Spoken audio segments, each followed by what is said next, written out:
Welcome to another round of Soccer's in Session. I almost made it. I was looking at them. I was looking in the green room.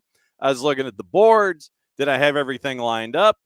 And I'd forgotten that I got to take the slate off when I rolled the open. So you saw a little bit of a flash frame of that. Shows you where my brain is. I'm all over the place. All right, no dilly, no dally zone here. Soccer's in Session live, presented by our friends at Kaiser Permanente at KP Georgia on the 280 character app. Kaiser Permanente, for all that is you. Thanks to Kaiser Permanente for being a great sponsor for us all season long. As promised, batting leadoff, it is time to catch up with Brian Messer and find out what is going on at McIntosh as you're getting ready for a match today. Okay, so it's kind of loud outside right now, Brian. How is this affecting things? Yeah, it's I think the biggest effect is going to be the drive that we got to make to Duluth from Peachtree City. But if we're going to play in the rain, we're pretty accustomed to it. Most of our home games this year, I think like 8 out of our 10 home games have all been in the rain, in crazy wind and just downpours on turf. So we're actually pretty good in the rain. So I'm not really concerned about it. Now, certainly, there's not supposed to be a lot of wind once this storm passes through. Wind causes more issues for us than rain, as well as anybody else. So, but I think we'll be fine. What's it like having to prepare for every contingency, not just, hey, sunny and 82, but it's turf, it's grass, it's heat, it's humidity. And oh, by the way, now Mother Nature decided to take every bucket she could find and just sit there and go, pfft. What's it like having to prepare in 3 dimensions for a title game? Well, the back of my car is full of stuff. And we've been in this situation a lot this time of year, and our preparation is always for the heat, because April soccer and May soccer typically are completely different. And luckily, we're playing in Duluth instead of Macon, because Macon's always about 5 degrees hotter, and that turf down there really retains heat. I've never played at Duluth High School, so I don't really know how that's going to be, but luckily it's not going to be 90 degrees and sunny. So that's how our prep has been all week. I mean, we've trained hard in the heat, lots of hydration, lots of liquid IV. We had a solid team dinner last night. Spent about 3 hours with the team yesterday evening, and the food, the hydration, that's been a big prep. So regardless of what kind of weather conditions, you need that anyway when you get this deep in the playoffs. You don't really prepare for the rain, but luckily we have played in it quite a bit this year. So, but anything can happen when it's slippery and wet, and tackles look a lot harder than they typically are because you're sliding on damp turf, and so it should lead to a fun little matchup with us and Decatur. How long did it take McIntosh as a program to get adjusted, accustomed to a set idea of, okay, we need to make sure that every aspect is covered here. We've got to make sure about hydration. We've got to make sure about diet. We have to make sure that all of these aspects of preparation off the field help us out when we go on the field, so we can be as best as we can in these last matches of the year. How long did it take, and did things change when it came to coaching approach to make sure that everything was fine-tuned to where every aspect is covered in these situations? Well, I'd like to say it's taken the whole 24 years that Bunky and I have been together. This is our 12th state championship appearance. So, we've been there a few times, and we know how to prepare, but honestly, I think the biggest series of years was 9, 10, and 11. We lost 3 straight state championship games. You certainly get a lot of experience going and winning a state championship game, but your best experience comes from losing them.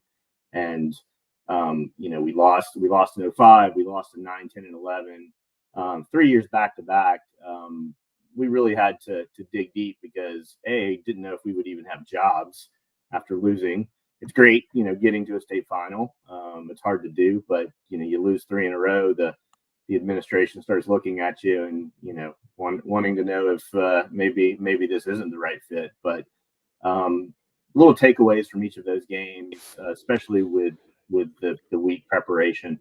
Uh, the last state championship we won, we played. I think we played a semifinal on Wednesday night and turned around on Friday and played a final. And that game we beat Blessed Trinity, in double overtime. It was a hard fought game. We had zero recovery, so I didn't even know that we could, show up on Friday and have the legs to win it. We did, but it was a massive amount of, you can't do ice baths, but you have to ice, because there's just not enough recovery time. You've got to just pound the salt, the liquid IV, the water. You've got to eat a lot that day before, and then eat right the day of. So that's kind of what we've done. So what was it like going back to the Midtown match? What did you learn about yourself in the Midtown match that you can carry forward to this matchup against Decatur coming up at 7:30? Well, Midtown had some stellar players on that field. A couple of guys that were far better than anybody are on our team. But what we did learn is you got to have 11 players playing together to beat us. And that's kind of been our thing all year. We don't have any superstars. Our team resume is a bunch of guys that nobody's ever heard of, and that's okay because they're playing for the right reasons. They're playing together. They're working for each other, and they have no experience, right? They don't know what they don't know, and so it's kind of nice because you're not facing any complacency with a guy that has a ring from 2 years ago. Like all these guys from the beginning of the season have wanted to go to the state final and win it. And honestly, I looked at this team, a rebuild team graduating 17, and said, what does the next 3 years look like? Because this is a brand new team. And, I don't know that we have the level of skill to get to a final. I put us as a quarterfinal team, and they've completely overachieved, and super proud of these guys. And we talked last time you were on about having a ninth grade squad to help work things forward with these 10th, 11th, and 12th graders, and the vital aspect of the program to have those ninth graders. But all of this turnover and all of these folks that have graduated, how long did it take for all of these new faces coming in here in 24 to get on the same page to what you want, and I'll use air quotes, McIntosh soccer to look like out there on the field? Or are they still trying to find it even as we're at the last match of the year? Because of our ninth grade and our JV programs, I think they already knew coming in what it meant to be a McIntosh Chief. And, our motto of champions find a way, they really have embraced that, and they've understood it the whole season. We haven't blown teams out. We're not an offensive team that's putting up the 8-0 victories, but we do find a way to win the game. And the effort on the team, it's just pretty amazing how this team has come together. It's funny at tryouts though, because you typically have this core group of guys that kind of roll over and they kind of grow and have the experience, and I'm having to introduce myself to most of the guys at tryouts because I'm like, I know their name on paper, but I really don't know much about them. And it's kind of been a fact-finding mission all year for us. You usually have a great relationship with a group of parents. I don't even know whose parents are who. I'm having to, meet them as we go because it's just such a new team. So it's been fun though. Jeremy Moore from Toombs County coming up here in short order. We get to talk to a champ, first time ever, coming up here in just a little bit, wrapping up with Brian Messer at McIntosh as they're getting ready to play for a championship. What's study hall been like getting ready for a 4 seed in Decatur? We've watched a lot of film on them. They're better than the number 4 seed for sure. I think they finished in the 3-way tie, 2, 3, and 4 in that region. So clearly they've come through their bracket nicely, and they're playing their best. So and everybody's going to give us their best. That's just how it is. And if they continue to play a 3-5-2, it's not something we play against very often. Most teams play 4 in the back. But I think for us, it certainly is good because, we can press high with our guys and see who can hold the ball better between their 3 backs and our 3 attacking players. Will do. And looking forward to it. Obviously, thanks for everything this season that you and Bunky and everybody down there at McIntosh have done in rolling out the green carpet for us at SDH. And thanks for hopping on during your lunch hours, especially when you're chasing after a championship and all these kinds of things. So, yes, sir. As always, great. Just be safe and make sure that you got all the proper coverage, meaning over the head, and everybody's as dry as humanly possible in multiple uniforms. Thanks again for hanging out with us. Be safe. Good luck against Decatur. We'll catch up soon. Thanks, John. Have a good one. All right, that's Brian Messer. He's the head coach. He's one of the coaches. He's the assistant coach for Bunky Colvin at McIntosh. And it's coming up in short order. We are going to have a champion. We're going to have a champion dropping by. And it's going to be really cool because of what happened yesterday. And there are first times for everything. There are first times for everything. And it's, when you get to talk about all these first times, that's always a good thing to be able to get the kind of feel for what it means to win a title for the first time. And obviously we'll go through all of the different championships that have happened and all this kind of stuff and all the winners that are a part of the discussion. But yeah, we're going to go to we're going to go and catch up with a champ. And it was a busy day yesterday at 5-Star. Our Matty Cruz and Luke Winstall got to call Fellowship Christian and Mount Perrin, and they also got to call the Toombs County model match. And so it was great to see those championships happen in AA yesterday. And in AA on the boys' side, the final was Toombs County over Model by the score of 2-0. Both of the goals were scored in the first half, and you ended up with Toombs getting the win over Model. And it was a great day in Lyons. And so now we're gonna go to Toombs County High School, and I got Jeremy Moore out of class. How does it feel, my friend? It feels great. It's tired. You got back home about 1 o'clock last night. Had a great bus ride home with the guys, celebrating and just enjoying it. But texts and emails and social media messages have not stopped. It's just been great for our community, and getting back in school and the teachers and the kids being here. It's just been really, really special.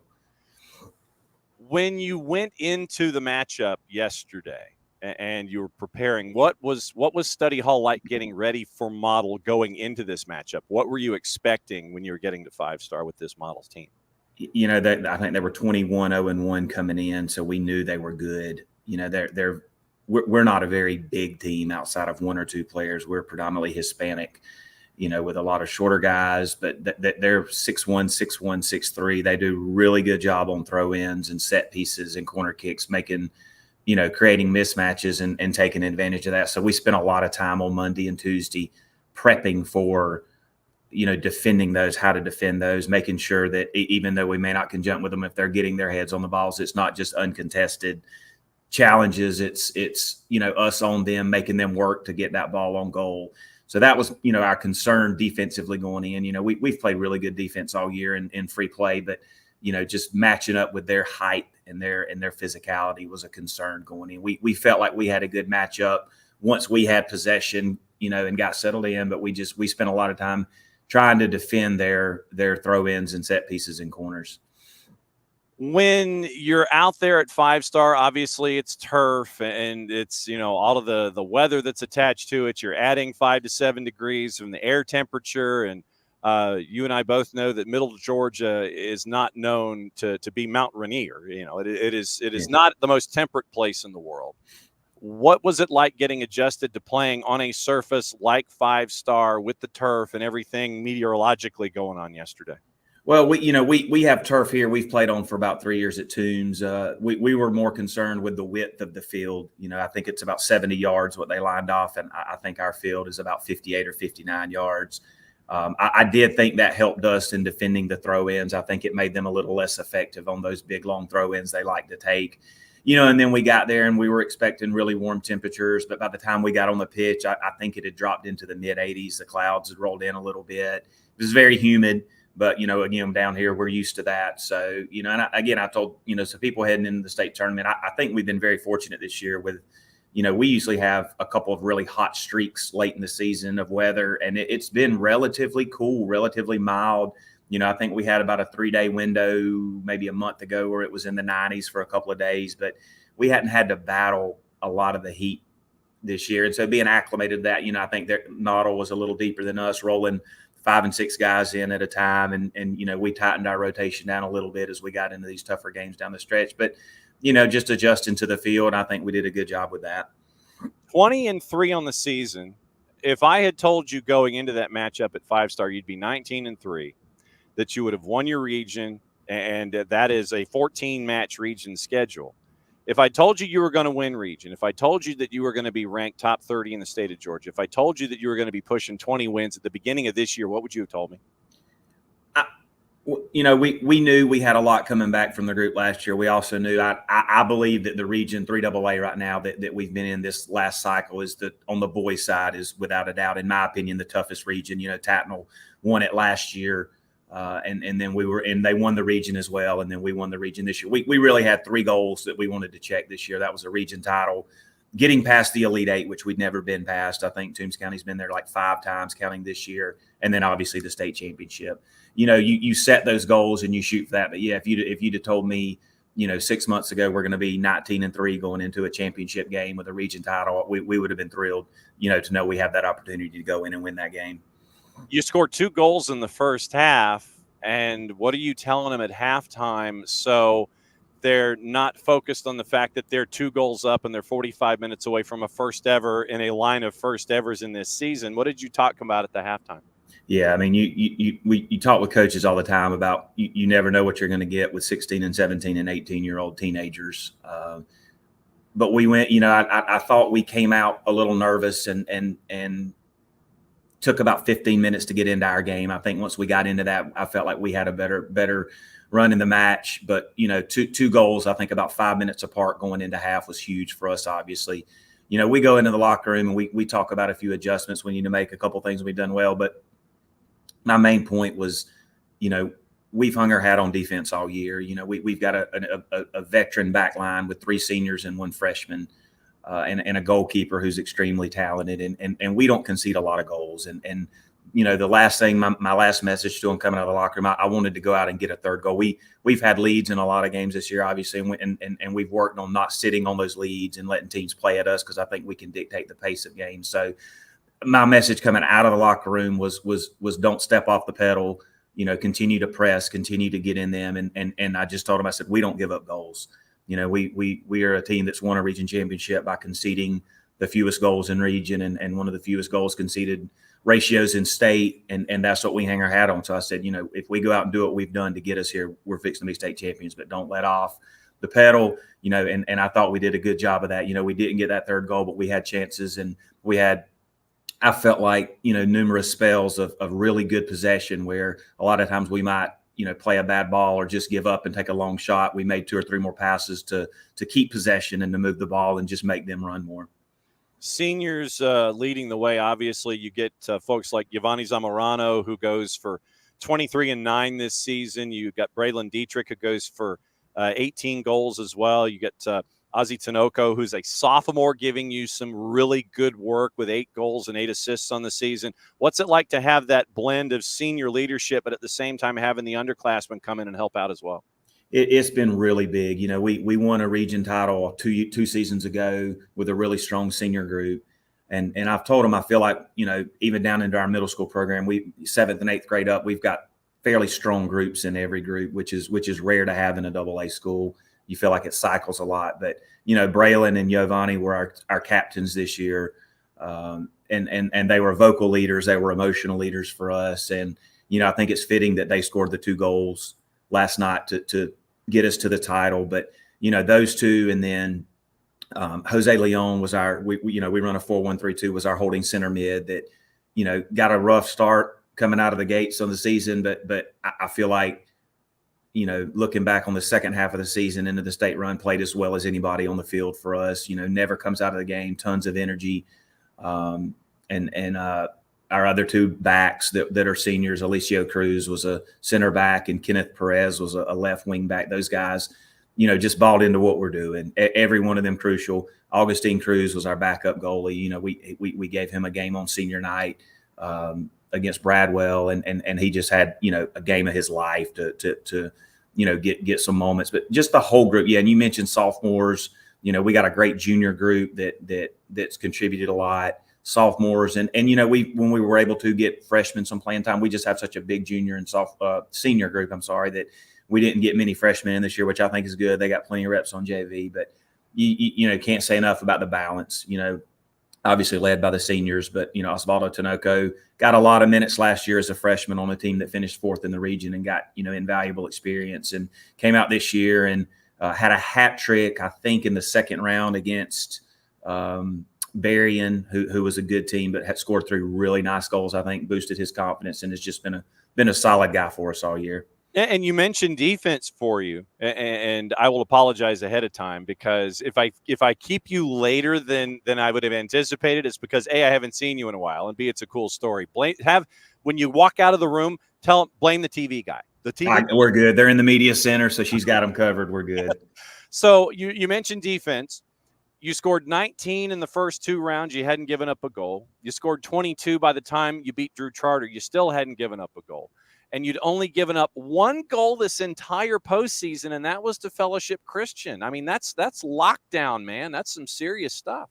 It is. Again, you talk about our region play and how deep our region is. I don't think there was a bad team in our region this year. Again, you look at the last 2 years, you look at the brackets, I think it speaks for itself. But just the schedule we play all year, prepping us for the state tournament. And then, obviously we sit down after we win region, getting ready for state and talk about our goals. And I just feel like the guys really got on another level as a team, as a defensive unit. Getting through those first 2 rounds, we felt pretty confident about. Oh, hold on, let me get the lights back on. You didn't move. Light censored lights. Yeah, sorry about that. No, that happens, dude. You're locked into one place, the lights go off. Yeah, but it was special. We knew going in last night we were in the state tournament, 25 goals scored, 1 goal conceded. That's special.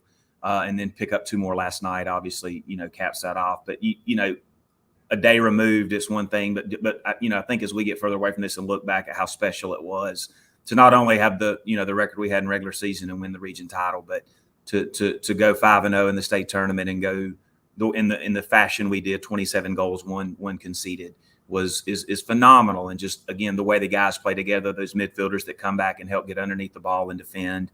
Our CDM, Alejandro Tinoco, has just been solid all year, battled a leg injury for a while. We finally got him healthy maybe the first or second round, and he's just played really well in the state tournament, just locking down teams in the middle, not allowing teams to run through, taking pressure off of that back line. And then, Braylon Dietrich just anchors our back line, region player of the year. And it's remarkable to look back and realize you outscored your opponents 27-1 and on the highest level, the biggest stage in the Georgia high school soccer. Catching up for another couple of minutes with the head coach of the new champs in AA on the boys' side, Toombs County, after they beat Model by the final of 2-0. Saw the bath that you got. I know that those are the best kind of baths that you can get when you're doing interviews on television. It's been a while since SDH has been down there to see rivalries and matches and so on. What does a win like this mean to not just Toombs County soccer, but to soccer in that part of the state where it is growing and has been growing? What do you think it means to have a state champ hang a banner in that part of the state of Georgia? It's huge. We talked last year and the year before, Tattnall winning one last year, I think, is the first team in this area to bring home a state title, and for us to be able to do it in back-to-back years. Community excitement here. We've got our rivals right down the road, Vidalia, who has 2 good programs there and have been doing this longer than we have, and our Tattnall, Appling, Pierce, these schools that then in the last 10 to 15 years have added soccer programs. the text messages you receive from those coaches and the support. The Hispanic community around here is so big with a lot of these county schools, and those guys, once their teams were out, coming up here and supporting our guys, and they're all friends on Snapchat and things like that. And the messages our guys were getting the last few days, hey guys, you bring it back to the 912, keep it in the 912, and just stuff like that. But also the people that, even in our school system that don't know soccer. I saw posts on Facebook about, hey, you may not know what's going on, but get out there and get behind these guys. And just, again, I growing up in this area, soccer was not popular at all. And it's not on the stage of some other sports, but it has exponentially grown in interest from a spectator standpoint, from a participation standpoint, from an excitement standpoint with teams, all these teams in the area. Jeff Davis was making a great run this year and lost a huge game in penalty kicks. Pierce County Final Four last year. These rural areas that when the program gets on that run, the community rallies, and people that have never seen a soccer match before come out and support it because they know that kid or they know that kid's parents. And all of us, I'm getting messages, man, that was the most exciting thing I've ever seen. And I'm like, we'll come to more of them. We'll play again next year. So it's great. I think it's great for, again, obviously the community here that knows soccer, but like you said, the community that doesn't know it, that's going to see these, media coverages and these podcasts and things where it just continues to grow. And, kids in the school that kid that's walking the hall that might not play this year, but might come out next year because they want to be a part of that winning success. It's great. It's, again, a guy that this is my passion. This is my first sport. This is my love. I love seeing it shared on Facebook. Our media guy posted it last night. I think it's got almost 500 shares in our little community from, people that don't know what it is, but Toombs County won a state title. So we're pumped. So maybe more people come out next year. Maybe people check out, these guys are pretty good. Let's go see what they're about. So it's great, not only in our local community, but the communities around us to see that these teams can compete at that level with those, the big schools, the Atlanta schools. We knocked off Fellowship Christian, private Christian school in Atlanta. And it's so great just to see the kids and see the community. And we walk out of the locker room last night and I felt like our entire fan base was there waiting on us afterwards. And man, it's just one of those like movie moments. You walk out and you want to hear the music play and everybody's picking the kids up and they're heroes, man. It's just, it just grows the sport and it's awesome. It was a region champ out of Hazelhurst with Jeff Davis. They were the Region 1 champ there with what Coach Lawson's doing. It's really great. They made it to Providence Christian before Providence Christian won in PKs in the Pinelands. Yep. And from what, the Appling County match, we caught up with him before the Appling County match in round 2. And it was a football FOOTBALL crowd in Hazelhurst. And so the fact that you're seeing that in Hazelhurst and the Pinelands, you're seeing what you're seeing there with you guys at Toombs County. To me, it's cool to see it grow in these, and I'll use air quotes again, the non-traditional markets, the non-traditional cities, to see what's going on, and you end up with a state title. You're wearing the T-shirt, that much I do know, and the one that they gave you, I think. This is the purchase one. I told my wife I needed her to pick me up one when she got there, so I told her, make sure you get one. So, because we're not there every year, but we've got the ones they gave us for the team, but this was the purchased one. So, okay. So then now my follow-up question, when does the Toombs County State Champ gear go on sale? That's what I want to know. We've been working on a lot of details on our kids are kind of winding down school. We get out next week. I was joking with a couple people yesterday. I said, I've been so swamped with soccer preparation, it's jumped up on me. We're right here at the end of school, but I'm getting texts and, hey, are we selling shirts? We got a local company here we use for a lot of our stuff, so we're working on trying to get that set up and get the kids fitted for rings before they go home for the summer. And it's just exciting. We'll definitely, we had shirts made for the championship game and sold out and had to get more printed and almost sold out of those. And so we're again, the community, and like I said, so I'm hoping all those that bought the shirts and went definitely want the championship shirt. So we will be getting those. Hopefully we can start getting orders next week and get those things going out. Fantastic. Jeremy Moore, I can say, head coach of the state champs in AA, the Toombs County Bulldogs. My friend, it's great to see you. Congratulations on a fantastic season. Go get a nap. How much time do you have before the period's over? My group is actually about to go to lunch, so I'm done for the day. I have afternoon planning, so you timed it perfect for me. So Afternoon planning equals nap. afternoon nap, absolutely. I've already told my athletic director and my principal, you're not going to see a lot of me today. So Fantastic. definitely. Absolutely great to see you, and give my best to everybody down there at Toombs County. Congratulations on a state championship. Go get a nap, my friend. We'll catch up soon. Appreciate it, John. Thanks for all you do, man. That is Coach Jeremy Moore of the state champ Toombs County Bulldogs. As I sit here and mash my desk and you see the camera move, but that is fantastic. Toombs County first ever in a year of first evers.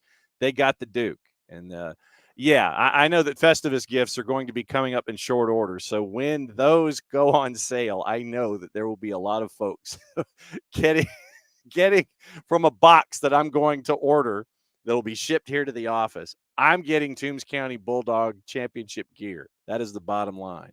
And I'm going to catch up. I'm going to make sure that happens. I'm looking forward to it.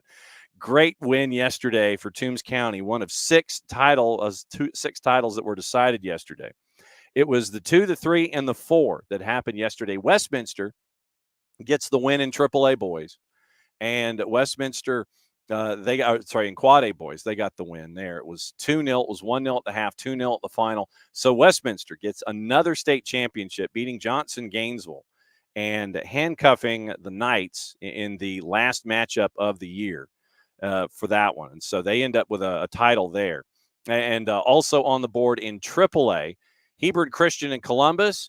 Ray Torres goes out a champ in Columbus. So Columbus beats Hebron Christian by the final of 2-1. So Columbus wins in AAA at McEachern, and they were the late match last night. Calling that one, it was Gabe and Garrett calling Hebron Christian and Columbus on the boys' side.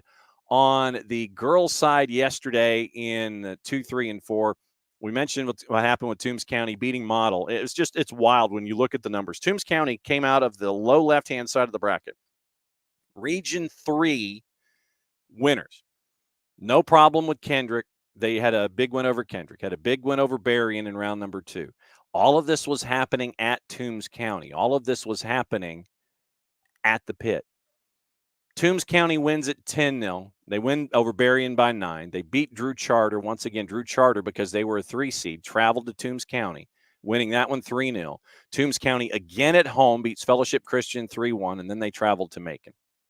The amount of fans, like I said, I was catching up on the local media reports and seeing Coach Moore get the bath in the post match interview, and it was a stacked crowd, and it's great to see that kind of support coming from Toombs County to Macon to see a title game happen. And I wanted to ask that question about the growth there in that pocket of the state of Georgia because of what we're seeing in the Pinelands with Coach Lawson, because of what we're seeing there with Tattnall County winning last year, because we saw what happened with Toombs County this year, what we've seen on the girls' side with Vidalia in the past, what we're seeing with South Georgia Tormenta in Statesboro in USL League One, getting all the way to the 120th minute +1 and taking Charleston to the edge in USL Championship. Having that as an anchor there in that particular part of the state and seeing teams on the coast, like an Islands, doing really well, and seeing how the sport continues to grow in these areas. And you see a result like this with Toombs County after Tattnall County winning it previously. So really cool to see that with Toombs County. So on the boys' side, that was AA. AAA yesterday was we mentioned Columbus beating Hebron Christian by the final of 2-1. Quad A boys was Westminster winning a title. On the girls' side of things, it was, just as nerve-wracking and exciting as we get to see on the AA girls' side. It was Fellowship Christian shutting out Mount Perrin Christian by the final of 5-0. So another big win for Fellowship Christian. They made their way through as the region champ in Region 8. And they had not given up a goal until the semifinal when they gave up 1 goal to Ace Charter. That's it. Much like Toombs County, Fellowship Christian on the girls' side in AA, they only gave up 1 goal. So you're going to have me do math here. 25, 29, 36, 41-1 was the run that Fellowship Christian's girls had. And they go 41-1 And they end up getting the state title on the girls' side in AA, 5-0 winners over Mount Perrin Christian. AAA on the girls' side, Oconee County beat Wesleyan 2-1. Wesleyan, the offensive juggernaut that was there. We'll see if we can catch up with Coach Hamby tomorrow on a Friday and find out what it's like for Oconee County to be a champ. Once again, Oconee County coming out of the left-hand side of the bracket. Something about the left-hand side of the bracket. Oconee County, no problems with Carver in round one. Big win there. Carver, Atlanta. Then at home beat Lumpkin County 4-0. Then at home beat Savannah Country Day 1-0. Then at home beat Dawson County 1-0. Then they go to McEachern. So from Watkinsville to McEachern, they go from one end of the planet to the other. And it ends up with Oconee County beating Wesleyan. We had Wesleyan on our air, you'll remember, back for the Calhoun matchup. And they put 7 on Calhoun in Calhoun. So we knew the offensive juggernaut that was there for Wesleyan. They had scored 26 in their first 3 matches, 26-1, heading into the semifinal where they beat Columbus 3-1. And then they go to the final. Oconee County gets the Duke and wins that one 2-1 at McEachern. That was the early game yesterday. And in Quad A girls, it was Lovett over North Oconee. By the final of 3-2, we caught up with Ben Grassmeyer leading up to that matchup. And Lovett gave up, I think that was the second most goals that they had given up in any game. They had given up 3-1. They'd given up 7 goals all season long. They gave up 2 to North Oconee. And that was at Duluth yesterday afternoon. Lovett beats North Oconee by the final of 3-2. And the Lovett Lions score more than 110 goals in a season. I think it was 108-7 going in. And you end up with Lovett beating North Oconee by the final of 3-2. So Lovett becomes the champs in Quad A. And that brings us to today. So let's go over the champs as we know them so far. And in D1 girls, this is what happens when you don't hydrate enough. Please hold. Yeah, I had to clear my throat. That's just what happens sometimes. You talk a lot and you don't get to hydrate properly. You get on a roll and then you got to stop. So it was on the girls' side, your winners so far, once again, Paideia over Social Circle 8-1. So they won Class A D1. Class A D2 goes to Aquinas over Lake Oconee Academy by the final of 2-1.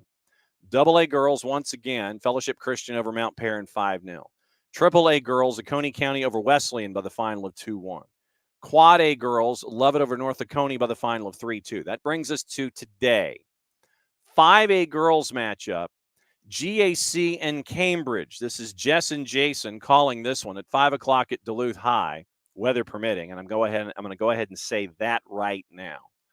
Don't know what contingency plans are for scheduling other than we're going to wait it out and see what happens when the front goes through. 5 o'clock, GAC and Cambridge on the NFHS network with Jess and Jason. They will have the boys matchup following them there on campus. And that is where McIntosh and Decatur come into play. McIntosh and Decatur, 7:30 or a half hour after the completion of GAC and Cambridge on the boys' side in 5A. On the girls' side in 6A, Roswell and Marist.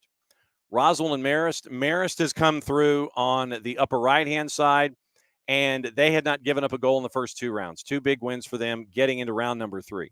They had to go to penalties to beat Pope, and they beat Pope 5-4 in penalties. They advanced to the semifinal, had a big win over Johns Creek, 6-1 on the right-hand side of the bracket. Roswell came through.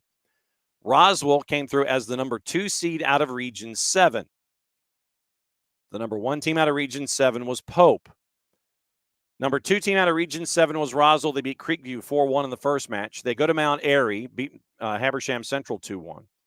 Then at home, beat North Atlanta 3-1 at Ray Manus. And then in the semifinal, they hosted Lassiter.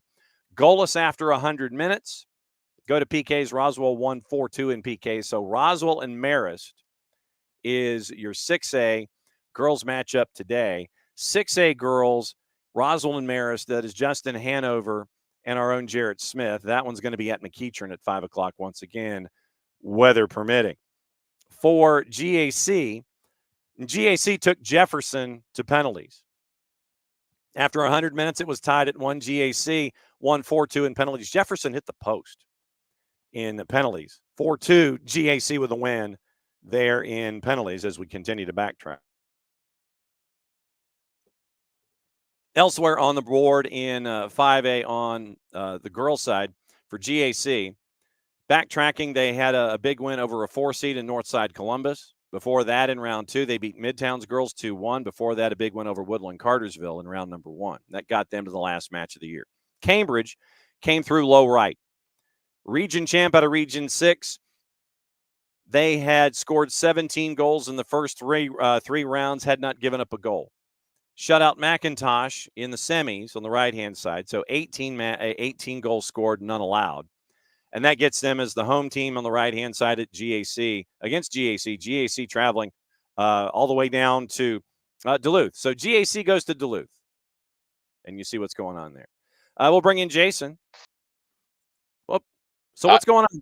Yeah, you don't have to bring me in. I just crash in like the Kool-Aid man. Yeah, you are. And so you're kind of balancing about 9 different things right now. About 27, but sure. And so is everything completed, weather permitting, up at the Children's Healthcare of Atlanta training ground? Yes, I just left. Training got moved up just a little bit today because of the weather that came in. Just light rain now, I guess, in Marietta. So for the games at McEachern tonight, I think everything's supposed to be clear. I don't think we're going to have any issues as the night goes on, but maybe the fields will be a little bit wet. Maybe that'll affect that first game a little bit. Ball might move a little bit faster. Yeah, and so it'll be interesting to see how the first matches of the day, the 5 o'clockers, get to adjust to life. When you had the matchups yesterday, it was Lovett, North Oconee, Johnson, Gainesville, and Westminster. And so what are your takeaways from those two now that those have been put to bed? They were both really interesting games. I think both of them kind of struggled to find a rhythm. A lot of goals from set pieces in both matches. When you look back at Lovett and North Oconee, I think maybe it was a surprise how good North Oconee was in this matchup. Grace Maddox with 2 goals, got the first goal. Lovett responded really well. That was one of our questions on the broadcast. You never know how a team that's 20-0 with almost 150 goals and they cross that line in the match, you never know how they're going to handle getting punched in the mouth first. You just don't know because they really haven't been. And they handled it very, very well. They got a goal from Mary Camp Newton to level it. And then an Olympico ends up in the back of the net. And I think what was so creative, what was so impressive about Lovett was how creative they were on corners. They get the classic, I think it's becoming a classic situation in women's game of, and I'm seeing men's teams do it as well, in swinging corners, crowding the 6-yard box, just making it chaotic for goalkeepers and defenders to deal with. This time it ends up in the back of the net because it's so chaotic. It's just everybody going for it. Nobody gets to it. It goes in. It's great delivery from Mary Parrish Green, who was our player of the game. She assisted on the goal that ends up winning it for Lovett with a different kind of corner routine. One played to the back post, a later runner from Olivia Aiken, and it's headed home. So it's one thing to be good on set pieces. I think in high school, that is an area where you can really separate yourselves a little bit because it's hard to develop style of play. It's hard to develop game model and match philosophy with limited training time. You can put some of that training time, which is less intensive as you're doing a lot of recovery work during the week. You can put a lot of the training time into set pieces and you can get creative with them. We saw long throws in both games. We saw, varying corner routines, really impressive. Lovett ends up dealing with a lot more pressure, a lot stronger performance from North Oconee than maybe some expected. They get the win. And in the boys game, full credit to Westminster because they have a lot of adversity to deal with here. They had to beat Johnson, which isn't easy to do. They had to get revenge on them from beating them last year, but they dealt with a red card as well. They got a goal, and it was well taken by Aditya Call to give them the lead. But then they had a red card, and it's a tough call. It's a denial of an obvious goal-scoring opportunity. Jessica Charman and I were both questioning whether there were other defenders in the vicinity. It's a big call to make, especially in the first half of a championship game. Yep. Referee made it.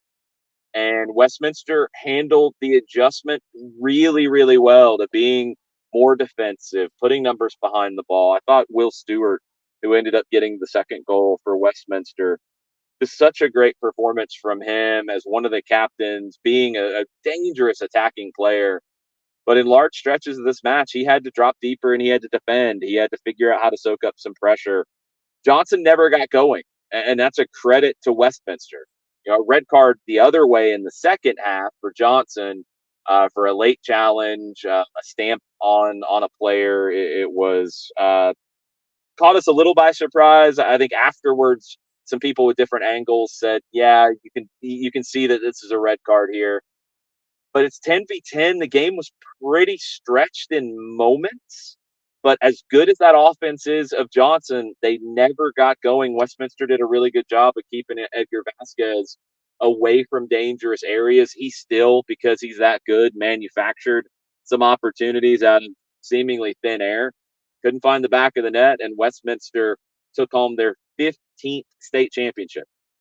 Absolutely crazy to think about those two blue bloods going 15 rounds and Westminster getting that state championship for them. For you today, GAC and Cambridge on the girls' side, and McIntosh goes up against the 4-seed Decatur on the boys' side.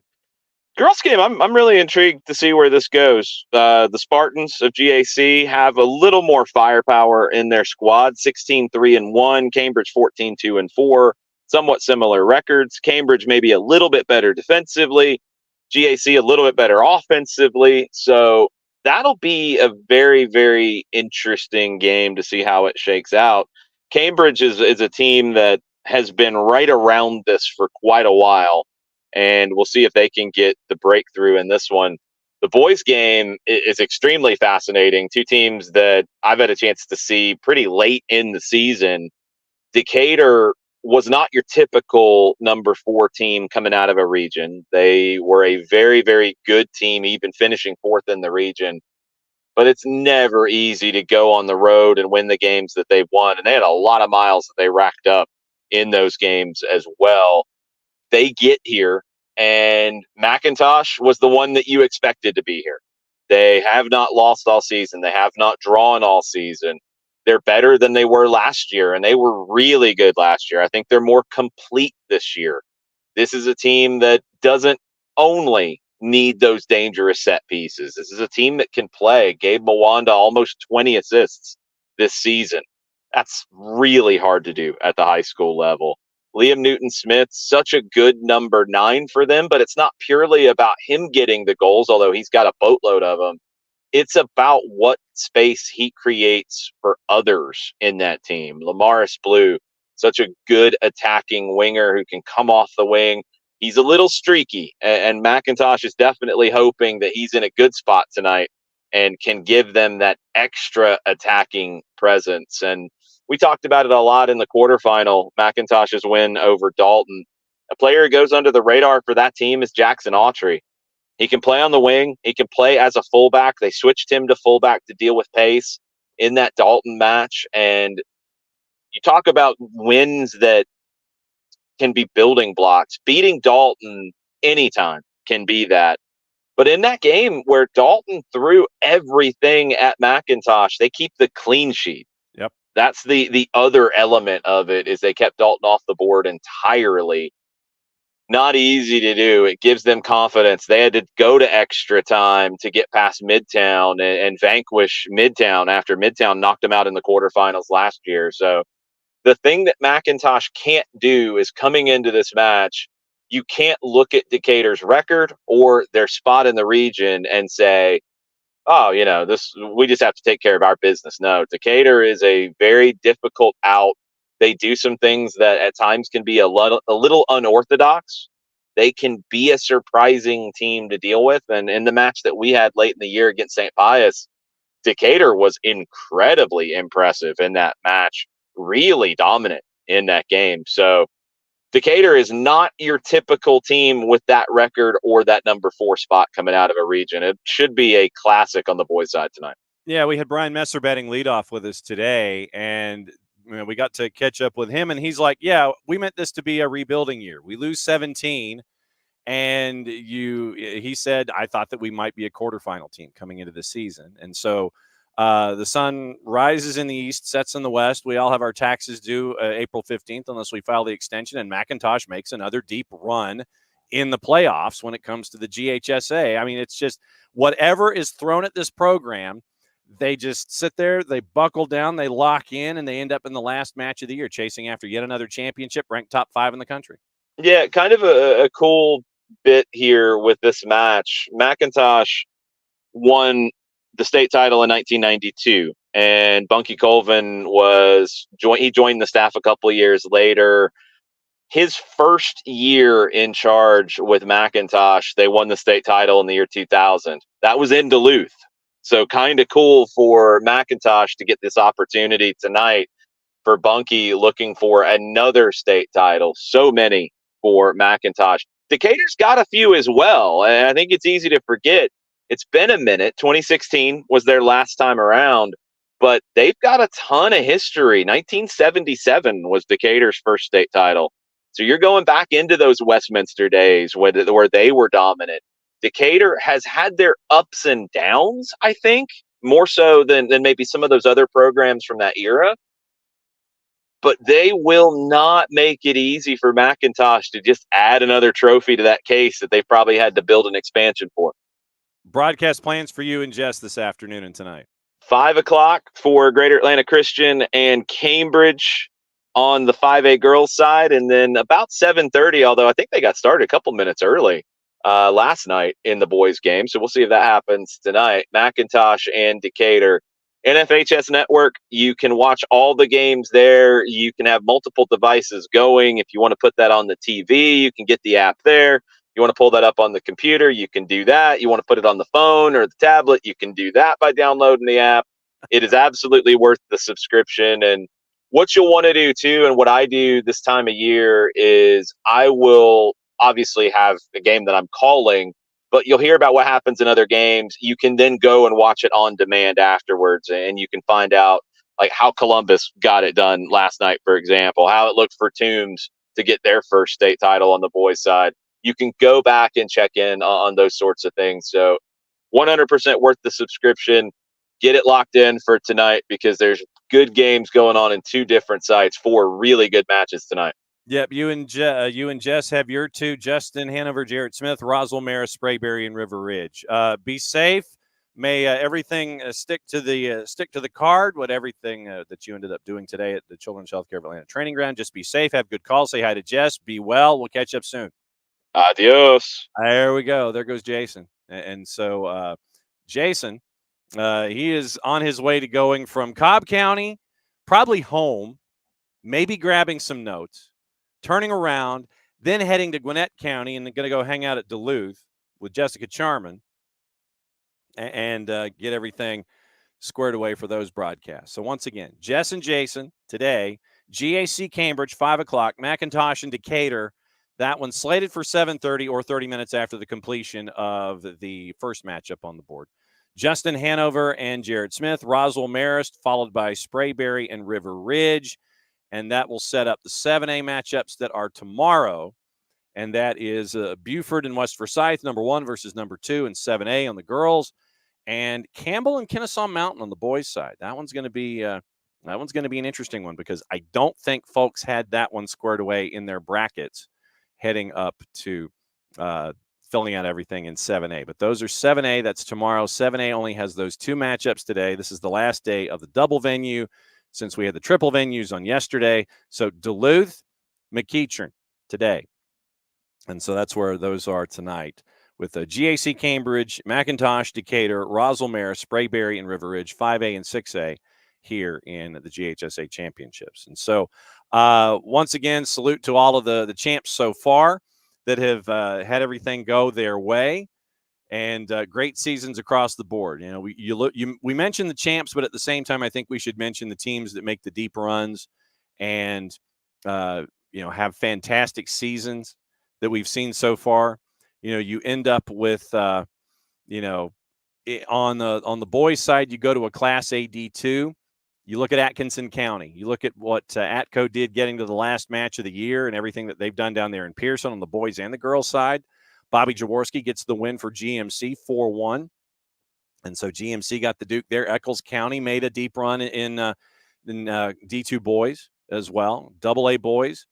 Model, you cannot ignore what Model has been able to do in their program, knocking off North Cobb Christian, Union County, and Pierce County to get to the semifinals, and then knocking off Providence Christian to get to the last match of the year and taking on Toombs County. AAA, you mentioned Hebron Christian, you mentioned Bremen, you mentioned Oconee County with what they've been able to do, and see what's gone on in there. And then in Quad A on the boys' side, Johnson Gainesville, Northwest Whitfield had a great run, Westminster, Whitewater, all of those that have worked their way through. On the girls' side, you look at D1 girls. Obviously, we mentioned what we've seen from Social Circle and Paideia. Social Circle, another fantastic year. Peyton Brooks, Truett McConnell. If you see Truett McConnell next season on your soccer schedule, go. D2 girls. It was Aquinas getting in. Towns County. We got to catch up with everybody up there at Towns County and see what they've been able to do. Johnson County making a good deep run as well. AA girls, Ace Charter doing well late. Model doing well on the girls' side as well. AAA girls, you see what happened there with Dawson County making a deep run. Columbus making a deep run. Quad A girls with a deep run there with Cherokee Bluff and with Westminster, North Oconee. You tip your hat to Ben Grassmeyer as well and everything there. 5A and 6A today. And it's, once again, great to see how everything is going on. Great to catch up with Jeremy Moore down at Toombs County. Great to catch up with Brian Messer as he gets ready for McIntosh and Decatur, 7:30 tonight as well. We'll be back tomorrow. Last Soccer's in Session Live. We're going to put a bow on everything and get you ready for the 7A finals across the board. For everybody here at SDH, thanks for coming on with us for one more round of Soccer's in Session Live. Championship Friday tomorrow. Mucho Plati, I'll play it safe, and since it's the end of the show, that means I get to do this. Morning show, 9:05 tomorrow morning.